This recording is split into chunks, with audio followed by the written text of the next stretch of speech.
Я из Америки, из Огайо. Я знаю татарский как английский. С русским пока сложновато, но она старается. Камила Хафизова – лауреат Олимпиады по татарскому языку. Родилась в Нью-Йорке, родной язык учит через онлайн-курсы. На сцене с ней Мадина Сабирова из Эстонии. Она уже сама учит одноклассников татарскому. Это мой родной язык, самый первый. Я только родилась, я сразу выучилась татарский язык.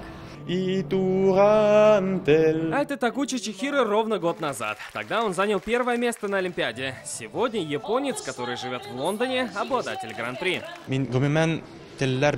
Я всю жизнь увлекаюсь языками, и вот татарский меня чем-то зацепил. Сейчас в Лондоне стараюсь практиковать его с местными татарами на встречах. В эти дни они приехали в Казань из 15 стран. Их сотни из разных уголков мира объединил родной язык. Ребята с каждым годом показывают более глубокие работы. И ребята, несмотря на то, что встречаются здесь, может быть, раз в год, но они посредством современных средств связи сегодня общаются очень часто. Знание языков заметно повышает конкурентоспособность, а татарский язык к тому же позволяет познать, приобщиться к великой тюркской культуре, отметил сегодня Фарид Мухаммедшин. Цель, чтобы интерес к родному языку не утухал в условиях глобализации, в условиях желания узнать третий, четвертый язык.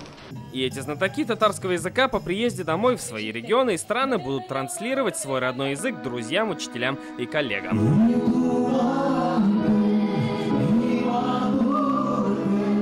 Салават Ахмадуллин, Алмазетдинов, ТНВ, Казань.